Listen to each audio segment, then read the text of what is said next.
মানে তারা কেন এই বিষয়গুলো বুঝে না? তো এই কোশ্চেনগুলো তো এইভাবে ওঠা উচিত যে যারা গণঅভ্যুত্থানের শক্তি হয়ে এই যে সচিবালয়ে তারা হচ্ছে ক্ষমতায় অধীনস্থ হয়ে অধীন হয়েছেন, সেই মানুষগুলোই কিন্তু সব থেকে বেশি অ্যান্টি পিপল আচরণটা করছে। এবং তাদেরই যারা বন্ধু বান্ধব, আমাদেরই যারা বন্ধু বান্ধব, আমাদেরই যারা ভাই ব্রাদার, তারা ওই ক্ষমতায় আছেন। আর আমাদেরই যারা সহযোদ্ধা, যারা এই অভ্যুত্থানে নানান পেরিফেরির মানুষজনকে আসলে এনগেজ করেছে, এই অভ্যুত্থানে অংশীদার করেছেন, রাস্তায় মিছিল নামিয়েছেন, তাদের আজকে রাস্তায় বসে আন্দোলন করতে হচ্ছে।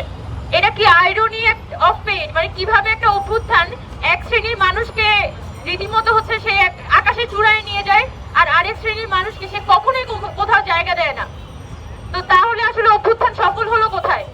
যে আজকে সামান্য একটা পার্ক বাঁচানোর জন্য, শেখ হাসিনার আমলে হলে তো বোঝা যাইতো, কারণ শেখ হাসিনা সে একটা স্বৈরশাসক ছিল, সে কারোর কথাই শুনতো না। তার কাজই ছিল দমন পীড়ন করে, পুলিশ দিয়ে পিটিয়ে, ছাত্রলীগ দিয়ে পিটিয়ে, ফেসবুকের মধ্যে অপমান করে বা মব চালিয়ে দিয়ে নানান ভাবে হচ্ছে এই আন্দোলনগুলোকে অবদমন করা। কিন্তু আজকে যখন একটা অন্তর্বর্তীকালীন সরকার একটা অভ্যুত্থানের মাধ্যমে প্রতিষ্ঠিত হয়েছে, তখন গত 15 বছরে যত ধরনের অপ্রয়োজনীয় মেগা প্রকল্পগুলো নেওয়া হয়েছে, সেগুলোও কিন্তু সরকারের রিভিউ করা দরকার ছিল। কিন্তু সরকার কি করেছে? আমরা দেখেছি যে সরকার আগে যত ধরনের অপ্রয়োজনীয় মেগা প্রকল্প আছে, সেগুলোর বেশিরভাগই এখনো পর্যন্ত বাস্তবায়ন হচ্ছে এবং নানান ধরনের আপোষ কিন্তু হয়ে গেছে। তো তাহলে কিভাবে করে আমি বুঝতে পারবো, আমার গভর্নমেন্টের কোন শরীরটা দেখে আমি বুঝতে পারবো যে এটা একটা অভ্যুত্থানের সরকার? তো আমরা আশা করি যে সরকার আন্দোলনগুলোকে সাবোটেজ করার চেষ্টা না করে, আন্দোলনের যৌক্তিকতার ভিত্তিতে যুক্তি দিয়ে তারা কনভিন্স করবেন, জনগণের সাথে কমিউনিকেট করবেন। এবং আমাদের যারা আন্দোলনকারী ভাইরা আছেন, আজকে এতদিন ধরে এখানে তারা ক্যাম্পিং করছেন, এই পার্কটাকে বাঁচানোর চেষ্টা করছেন, এই যে এলিভেটেড এক্সপ্রেসওয়ে, আমার টিউশন আছে জাস্ট রাস্তার ওই পারে, কিন্তু আমি একটা টিউশন করাতাম এবং আমি প্রতিদিন যাওয়ার পথে দেখতাম যে হাতির ঝিল যে লেকের একাংশ সেখানে ভরাট করে কিভাবে এক্সপ্রেসওয়ে র্যাম্প বসানো হচ্ছিল। এবং আশপাশের যে শিশুরা ওরা বড় হচ্ছে, প্রত্যেকটা দিন ভয়াবহ পরিমাণ ধুলাবালি নিয়ে কিন্তু আমার প্রতিদিন তাদেরকে স্কুলে যেতে হয়। এই ঢাকা শহরে ন্যূনতম বাসযোগ্যতা এই ঢাকা শহরের নাই।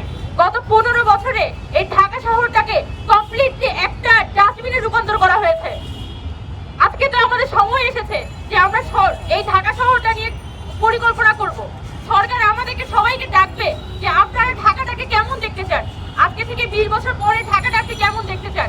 কিন্তু সরকার তো কখনো বলে নাই যে এই যে অভ্যুত্থানের পিছনে যে একটা বড় কারণ, যে এই যে ঢাকা শহরের মধ্যে মানুষের যে লিভেবিলিটি, মানুষের যে বাসযোগ্যতা, এটা সংকুচিত হয়ে আসা কিন্তু মানুষের মধ্যে চূড়ান্ত পরিমাণে একটা বিতৃষ্ণা তৈরি হয়েছে।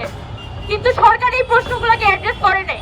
তারা খুবই গায়েবী কথাবার্তা, শুধুমাত্র মুজিববাদিতা, মানে খুবই গায়েবী কথাবার্তা দিয়ে আসলে অভ্যুত্থানকে মানে জাস্টিফাই করতে চান। কিন্তু অভ্যুত্থানের যে শরীর যেভাবে করে তৈরি হয়েছে, মানুষের দিনের পর দিন এই ঢাকা শহরে তার যে জীবনটা সংকুচিত হয়ে এসেছে, সেই কথাগুলোকে কিন্তু অন্তর্বর্তীকালীন সরকার অ্যাড্রেস করতে চায় না।